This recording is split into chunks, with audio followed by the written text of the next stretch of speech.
In India, right, we are actually worried more about what others think than actually having our own opinion and be confident about. So basically, अगर हम सोचा तो we are embarrassed to be ourselves. तो मैं ये सब explain करने के लिए एक छोटा सा एग्जाम्पल दूंगा. तो रिसेंटली मैंने एक वीडियो देखा था, उसमें मुंबई में कुछ जेंजी वालों को पूछा गया था कि तुम टॉयलेट पेपर यूज करते हो या तुम पानी यूज करते हो. दे सेड वो टॉयलेट पेपर प्रिफर करते हैं. नो, ये बहुत बड़ी बात है भी नहीं, वो उनका चॉइस है, उनका प्रेफरेंस है. So no one is worried about it. But the responses that they gave was actually surprised me. They said that using water is gross, and who will use water nowadays? And some even said that water is only used by villagers and using toilet paper is much more classy and modern. जिसको एक basic common sense है, they can easily say that water is much more hygienic. But the problem here is उन लोगों को water use करना एक backward लग रहा है. But if you think in deeply, why they are thinking like that is because the Indian way from so long was to use water for it. और waste ने ही स्टार्ट किया था कि टॉयलेट पेपर यूज करना. So in their mind whatever that comes from west is actually more scientific, more classy, and more modern. So they have kept the ideas and practices and culture from the West above than the Indian culture. इसका मतलब हम एक चीज समझ सकते हैं कि most of the people think that West is much more superior than their own culture.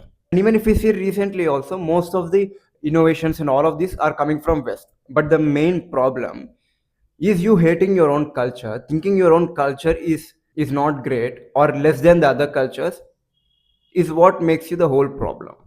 तो इसको एक्सप्लेन करने के लिए मैं और कुछ एग्जांपल्स भी दूंगा तो हम सब रिलेट कर सकते हैं. And also I will prove at the same time कि it's not about just the people who are rich or who are more inclined to the western culture. Even in the villages, गांव गांव के लोगों में भी एक inferiority complex है. ठीक है, वो हमेशा दूसरे के ओपिनियंस को ऊपर रखते हैं खुद के ओपिनियन से ज्यादा. और एक क्लासिक एग्जांपल है अबर मूवी स्टार्स, स्पेशली बॉलीवुड लोग. रिसेंटली मैंने एक वीडियो देखा था, like Alia Bhatt went to some international event. उसको एक क्वेश्चन पूछा गया था कि अबाउट गॉन गर्ल्स और whatever it is, international journalist ने, right. So her response, her body language, and her tone even was embarrassing to watch. It's so cringy because literally that we can see she's trying very hard to fit in because she's chasing the validation of the West. इसलिए उतना out of the place behave कर रही है.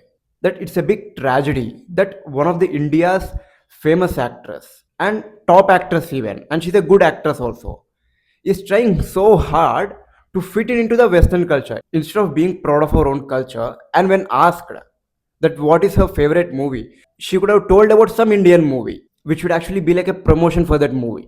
और मैं दूसरे example दूंगा. For example, तुम्हारे रिलेटिव्स या फ्रेंड्स या कोई भी, समझ लो यूएस में या यूरोप में कहीं भी बाहर आउट ऑफ इंडिया पढ़ने गए थे एंड दे कम बैक. दो चीजें नोटिस करोगे. One thing is, even though they have been brought up in India for 20 to 25 years और whatever it is, just because they spend 2 years there, उनका जो slang है ना वो change कर जाती है. They speak like someone who is foreign. And दूसरा चीज है, they will lose complete respect to India. Most of them नहीं, कुछ लोग.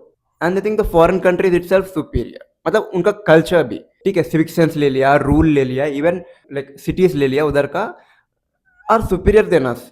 But the culture even they even put down our culture उधर जाने के बाद. और ये भी देख सकते हो इवन गांव के लोगों में या पहले के जमाने में, parents used to feel proud that the children are studying in English medium and constant comparison चलती रहती है. और दूसरा एग्जांपल, हमको व्हाइट स्किन से बहुत ही लगाव है, इसलिए fair and lovely was famous in India because for us white skin is superior and the beauty standard भी व्हाइट स्किन है. तो अभी तक मैंने ये सब एग्जाम्पल्स दिया है, उन सब एग्जाम्पल्स को हमने स्टडी किया तो we can come to one conclusion that is all over India most of them, छोटे से लेके बड़ों तक, इवन हमारे बुजुर्गों के साथ भी मन में ये चीज है. बाय डेफिनेशन हमको एक इंफीरियोरिटी कॉम्प्लेक्स है. ठीक है, हमको दूसरों के ओपिनियंस ज्यादा मायने रखते हैं instead of our own opinions. Basically we always think that we are not enough. और ये सब क्यों हो रहा है, why are we like this? So हम इस पर्टिकुलर पैटर्न को डायग्नाइज करना चाहिए और हमको जानना चाहिए कि क्यों है. But the problem and the dangerous part where lies is that if we think that our own culture is not superior, our own culture is not great, and we criticize our own culture and it will convert into a hate, वो बड़ा problem है। उससे हमको एक identity डिस्मॉर्फिज्म होता है, हमारा identity week हो जाती है, will have low self worth. और मैं अदर इफेक्ट्स को बाद में डिस्कस करूंगा, but let's come first to the diagnosis. तो हम सब इंडियंस ना एक एपिडेमिक जैसे हो गया कि we have low self worth, और हम कॉन्स्टेंटली परफॉर्म करते रहते हैं कि फॉर अदर्स वैलिडेशन। और मेनली अगर वेस्ट पिक्चर में आया तो देन मुझे बताने की जरूरत भी नहीं है, मैंने ऑलरेडी एग्जांपल्स दिया हुआ है। और इसको एक्सटर्नल वैलिडेशन सीकिंग बोलते हैं। उसका मतलब ना तुम्हारे सेल्फ वर्थ तुम्हारे अंदर से नहीं आती है, इट्स फ्रॉम अदर्स ओपिनियन से आती है। इसलिए because we have low self worth, that's why we need others approval, we try to fit in so hard. और दूसरा क्वेश्चन हमको ये भी पूछना चाहिए कि ये एक्सटर्नल वैलिडेशन ये आती कहाँ से है, because it comes from far more something deeper, ये सिर्फ ऐसे ही नहीं आती है। और मेनली साइकोलॉजिस्ट इसको टॉक्सिक शेम बोलते हैं। और एक छोटा सा डिफरेंस है गिल्ट और शेम के बीच में, because often people confuse it. Guilt का मतलब है मैंने कुछ गलत किया इसलिए I am feeling guilty. Shame का मतलब है बाय डेफिनेशन में गलत हूं, there is something wrong with me, वो फीलिंग टॉक्सिक शेम है।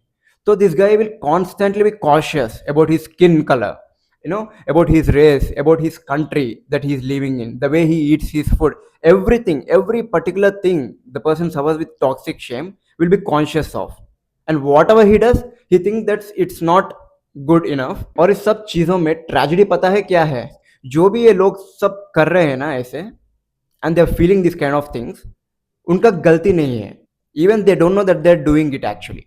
और मैं टॉक्सिक शेम के बारे में भी बात किया, and external validation, actually this both are two sides of the same coin, क्योंकि ये इंटर रिलेटेड है। जो भी बंदा दूसरों के वैलिडेशन सीख करता है he is having the low self worth, क्योंकि किसी ना किसी तरीके का शेम है उसके अंदर। तो इसको एक वुंड बोल सकते हैं, psychological wound, that he believes that he is not enough, he is not worthy, ऐसे वो फील करता है। And you know how it's developed in the children, and it is developed in many which ways. There is no one particular way that child develops toxic shame from the childhood. It might stem from his parents. He might not get a proper love or enough affection and understanding from his parents. He does not feel acknowledged by his parents. इसके वजह से भी एक wound आ सकती है कि that I am not loud, क्योंकि मैं वर्ती नहीं हूँ, that's why I am not loud, that's what he might feel. And the main important thing that we develop this shame is from our education system mainly, क्योंकि हमको क्या पढ़ा जाता है। एंड दूसरा चीज है because of colonisation, subconsciously whole Indians, I mean subconsciously हमको लो सेल्फ वर्थ आ गया है, and it was more triggered because of laws, education systems, politicians and the policies that they write. ये सब चीज़ों की वजह से we had low self worth, इसलिए हम वैलिडेशन सीख करते हैं। और इसके बारे में डिटेल वीडियो, एक एक चीज़ के ऊपर डिटेल वीडियो मैं बाद में बनाऊंगा।